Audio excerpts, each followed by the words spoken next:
ne comprennent pas la puissance de la prière. Mais pourquoi toi tu pries? Tu dois d'abord comprendre. Et si nous ne comprenons pas quelle est l'importance de la prière, bien aimé, il n'y aura pas de résultats. Malheureusement, beaucoup des croyants, des chrétiens, des hommes de Dieu prient. Mais quand on regarde dans notre vie, le résultat ne démontre pas que notre prière est aussi efficace. Aussi, Dieu peut nous amener à la persévérance dans la prière. Mais tu dois comprendre que ce n'est pas une sanction.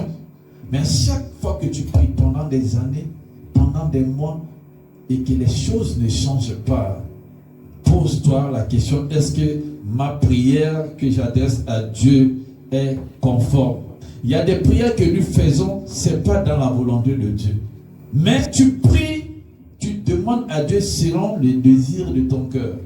C'est comme si tu dis à Dieu, Seigneur, voici, je vais aller à gauche, tu dois venir avec moi. Demain, Seigneur, je dois voyager. Tu vois, j'aime être à la première place, mais tu dois me suivre dans ça. Dieu ne fonctionne pas comme ça. Amen. Ta prière d'abord doit être centrée conformément à la parole et à la volonté de Dieu. Et quand tu respectes ce que Dieu veut, c'est à ce moment qu'il va commencer à faire ce que toi tu veux. Amen. C'est pourquoi Jésus-Christ a dit, si tu veux me suivre, oublie tout ce que tu vis. Abandonne d'abord ta vie. Alléluia. Quand on prie, on dit toutes sortes de paroles.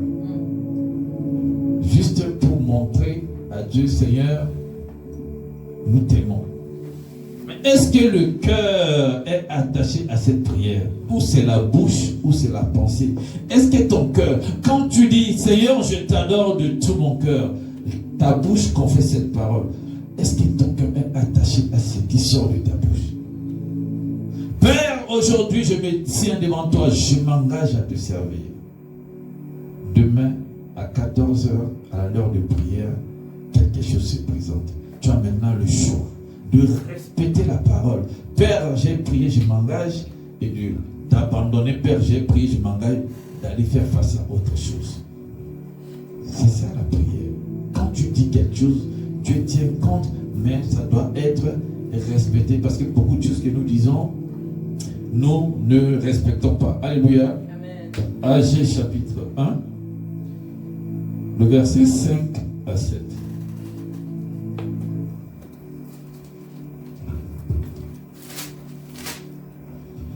Agé 1, 5 à 7, la parole déclare. Ainsi parle maintenant l'Éternel des armées. Amen. Considérez attentivement vos voies, vous semez beaucoup et vous recueillez peu. Vous mangez et vous n'êtes pas rassasiés, vous buvez et vous n'êtes pas désaltérés, vous êtes vêtus et vous n'avez pas chaud. Le salaire de celui qui est à gage tombe dans un sac percé. Ainsi parle l'Éternel des armées. Considérez attentivement vos voies. Amen. Cela veut dire quoi? Quand tu mènes une action de prière et que tu te rends compte que cette manière de prier ne produit pas de résultats, tu dois rentrer en toi-même et dire, Seigneur, peut-être que la manière dont je m'adresse à toi, les paroles qui sortent de ma bouche, ce n'est pas ta volonté. Père, comment je vais faire? Alléluia. Amen. Le Saint-Esprit va forcément t'orienter. Il y a des moments où tu commences à dire, Éternel, je veux ci, je veux ça, fais-moi grandir, fais-moi bénir. Mais Dieu, dans son passé, dans sa souveraineté, veut que toute ta prière soit juste de l'adorer, de l'élever. Je dis, Seigneur, tu es grand. Je sais que je souffre. Je sais que les choses ne sont pas comme je veux. Mais Éternel, en dépit de tout ça, j'aimerais glorifier ton nom. C'est ce que ton esprit m'a dit. Seigneur, je ne regarde pas à ce qui tourne autour de moi. Je regarde pas à ces problèmes. Mais Père, je t'élève. Malgré que je ne mange pas, mais ma joie est grande parce que je suis en vie, je vais te glorifier.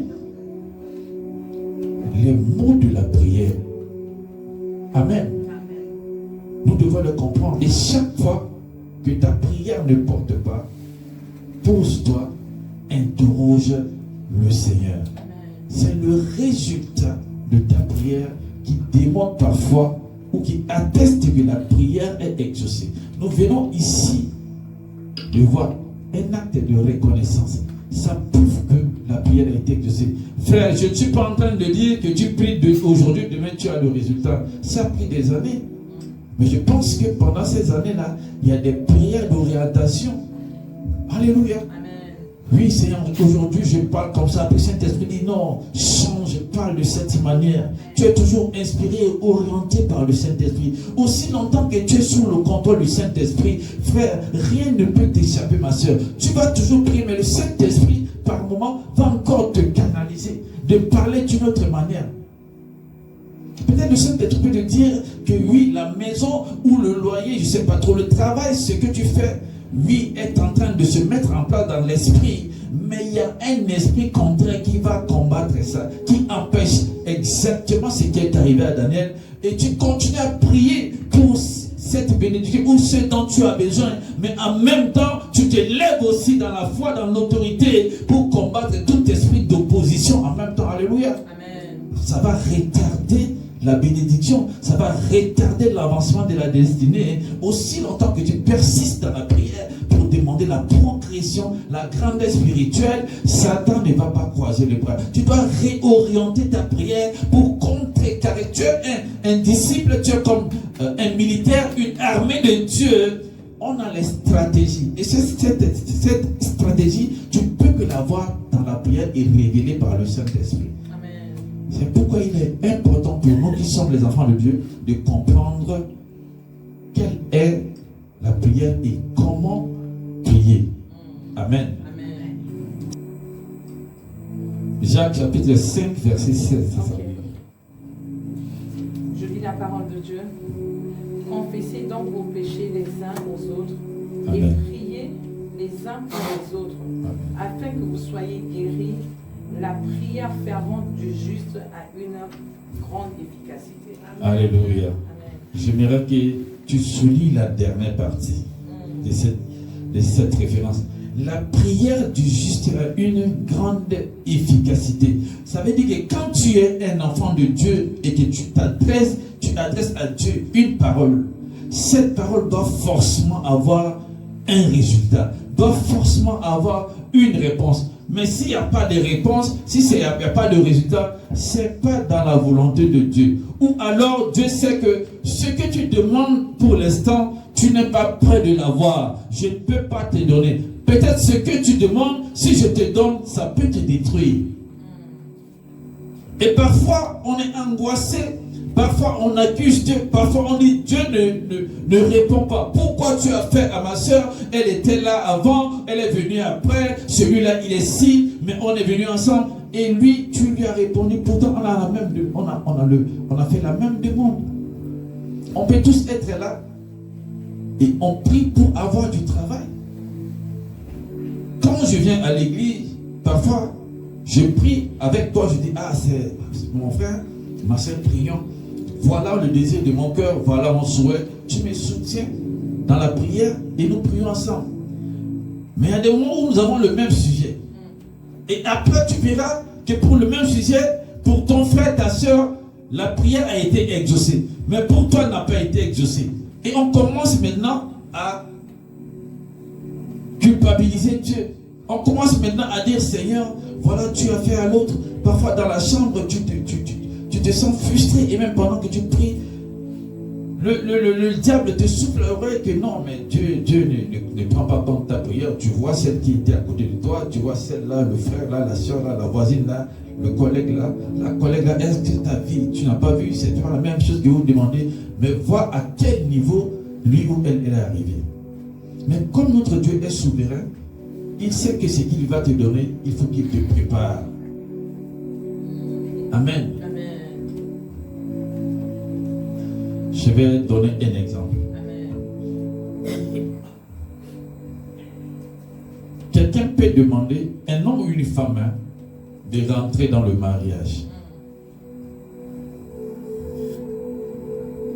Dieu sait que tu le sers et il va te bénir pour que tu rentres dans un mariage. Amen.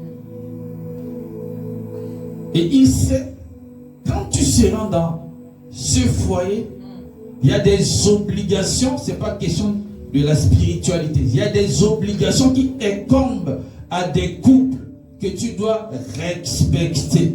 Dieu n'est pas contre ça. Si tu es une femme, tu dois prendre soin de ton mari, de ta maison. Peut-être si tu travailles, tu as des enfants aussi. Si tu as un mari, tu dois prendre soin de ton épouse, de la maison, tu dois aller au travail. Il y a le ministère, il y a l'église aussi. Ça, c'est des occupations que tu ne peux pas t'en détourner quand tu es dans une vie à deux. Dieu déjà, il sait que c'est une responsabilité qui va s'ajouter au ministère ou au fait de le servir. Ta préoccupation, c'est d'avoir un mari, d'avoir une femme, c'est ce qui est normal. Mais Dieu sait que quand tu auras ce mari ou cette femme, il y a beaucoup de responsabilités, comme je viens de les citer. Dieu va te retarder d'abord pour te préparer. Parce que quand tu rentres là-bas, tu n'auras plus le temps. Pendant que Dieu te garde seul, ce n'est pas que Dieu t'empêche de te marier ou d'avoir du travail. Dieu veut que pendant que tu sois seul, je te forme d'abord. C'est ça. Malgré que tu continues à prier, demander le travail, demander le mariage, Dieu te retarde pour d'abord te préparer. Frère, faire une formation, sois fort dans l'intercession, prépare-toi dans la prière, parce que dans le mariage, il y a un combat qui arrivera. Tu dois te tenir debout. Tu n'auras plus le temps d'aller au veiller. Mais pendant que tu es à la maison, que l'enfant est malade, que tu t'occupes de ton mari, ta veillée sera dans ta maison. Tu peux élever la main pour adorer Dieu. J'interviendrai là-bas. Tu seras un mari, oui, tu seras occupé. Tu occuperas un poste où on va t'appeler à aller en mission. Tu n'auras plus le temps de faire les cours bibliques, mais je te retarde d'abord pour que tu puisses apprendre à des choses, étudier d'abord. Et quand on ne comprend pas, on prie, on pense que Dieu n'est pas. Non, parfois Dieu ne répond pas vite pour t'équiper, te forger, parce qu'il sait que là où il va t'amener, tu n'auras plus le temps de faire ce que je veux te donner maintenant, parce que une autre responsabilité, des responsabilités vont s'ajouter à cette responsabilité spirituelle, et il y a des choses où tu peux profiter maintenant, tu n'auras plus le temps d'en profiter là-bas. Amen. Amen. Est-ce que quelqu'un comprend ce que je dis? Amen. Alléluia. Amen. Je vais vous lire un verset rapidement. Jacques chapitre 11, verset 24, la parole dit. Amen. C'est pourquoi, c'est Jésus qui parle. Je vous dis, tout ce que vous demanderez en priant, croyez que vous l'avez reçu et vous le verrez s'accomplir. Alléluia. Amen. Tout ce que vous demanderez en priant, ça veut dire que on ne peut que avoir la promesse de Dieu par la prière. Alléluia. Pas en parlant. On peut avoir par la prière, mais la Bible dit quelque chose à la fin qui dit quoi? Croyez. Ça maintenant, ça rattache la foi à cette parole. La foi est rattachée avec cette compréhension. C'est clair ce que je demande. Je suis convaincu que je l'ai déjà reçu. Parfois tu commences à bénir le Seigneur. Merci Éternel pour cette voiture que tu m'as donnée. Frère, tu es en train de marcher à pied.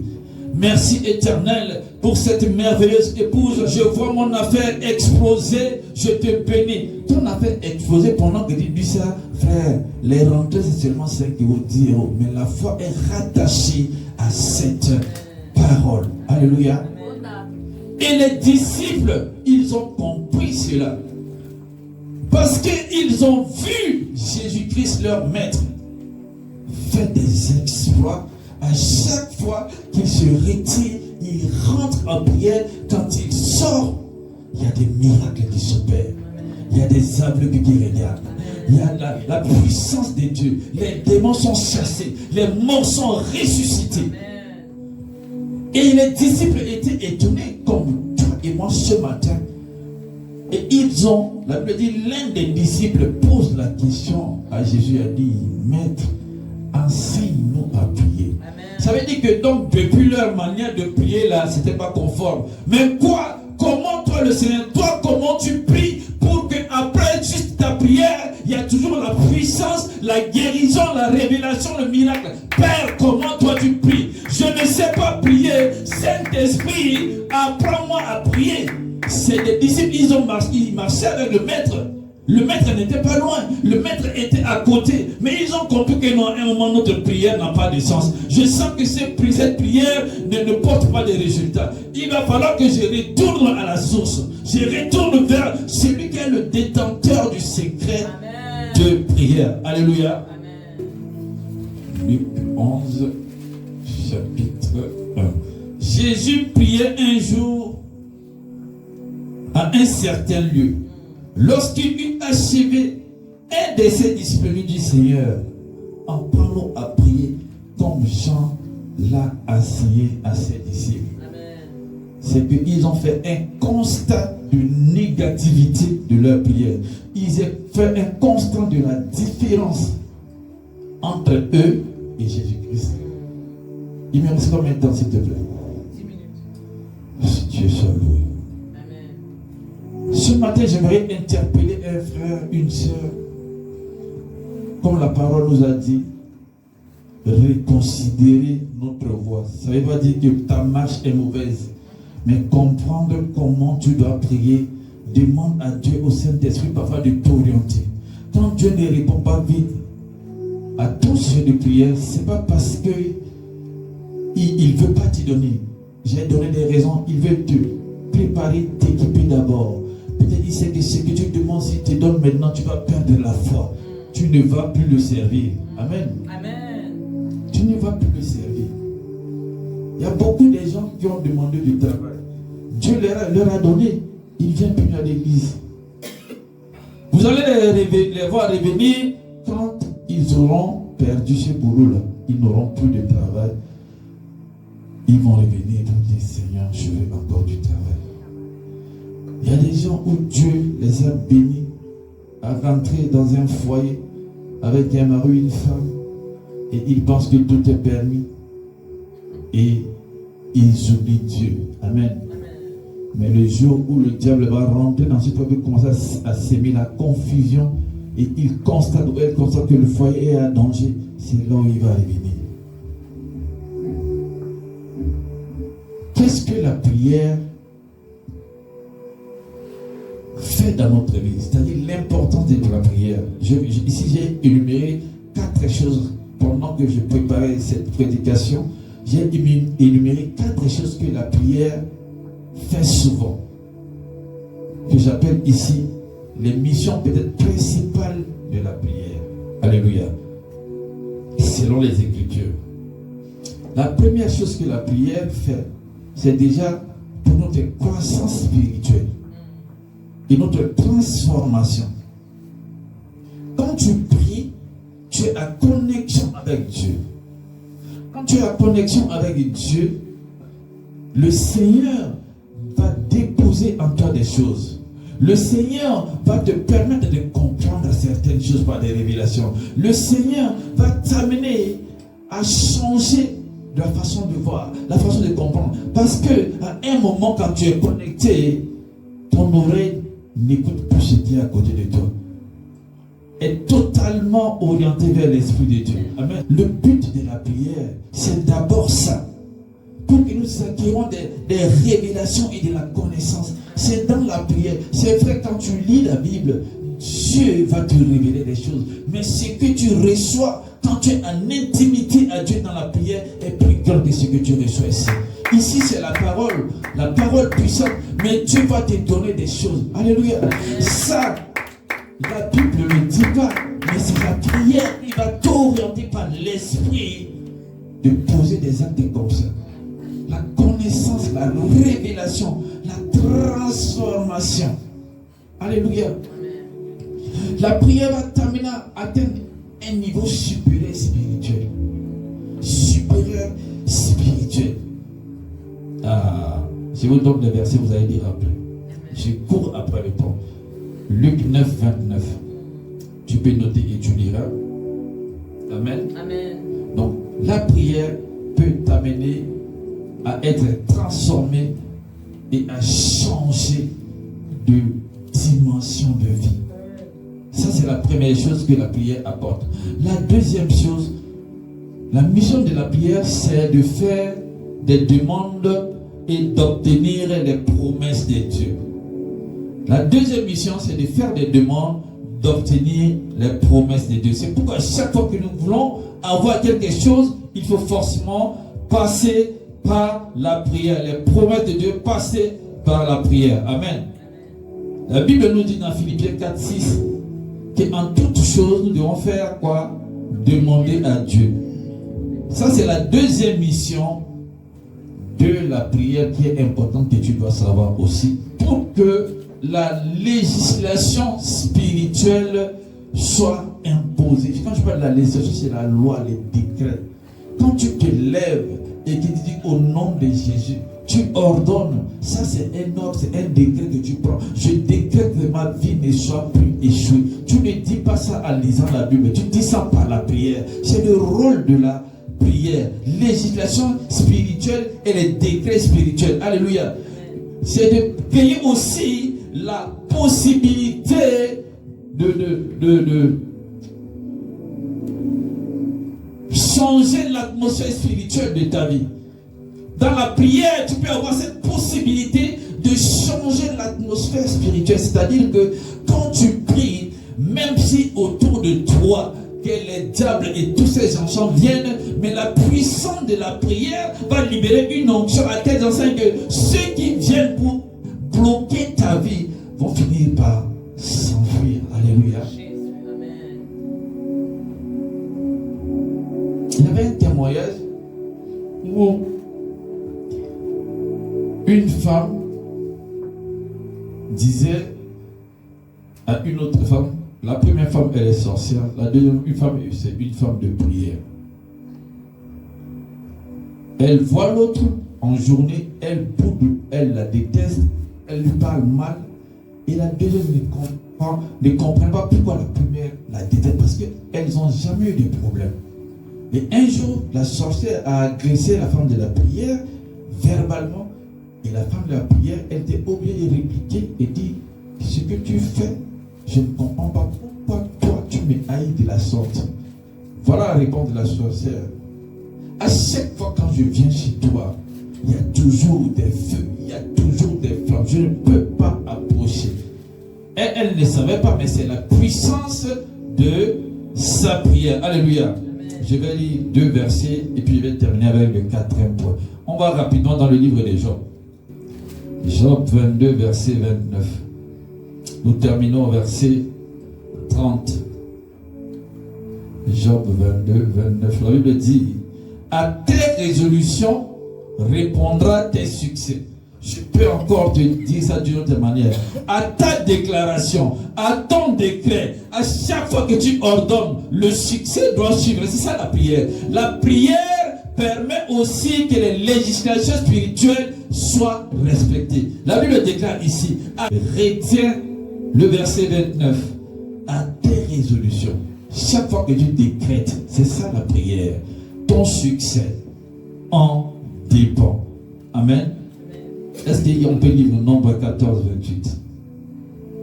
Nombre 14, 28. La parole de Dieu déclare, dis-leur, c'est Dieu qui parle, je suis vivant, dit l'Éternel. Je vous ferai ainsi que vous avez parlé à mes oreilles. Amen. Amen. Dieu a dit que chaque fois que tu dis un mot dans la prière, je te ferai exactement comme tu demandes. Alléluia. Amen. C'est ça l'importance de la prière. C'est pourquoi tu dois être une femme ou un homme qui aime la prière. Dernière mission de la prière, c'est pour le combat et l'intercession. Pour que tu te lèves contre les adversités. Pour que tu renverses les barrières. Pour que tu t'opposes à tout mal qui va arriver dans ta famille. Pour que tu intercèdes pour les serviteurs. Pour ceux qui sont malades. Pour ceux qui sont en prison. Pour la situation compliquée peut-être de ta famille. Pour l'église qui a des difficultés. Pour les âmes qui sont perdues. Pour des personnes qui souffrent. Pour ceux qui sont faibles spirituellement. Le rôle de l'intercession, le rôle du combat, c'est ça. Prière de combat et de l'intercession. Ézéchiel 22, et je m'arrête.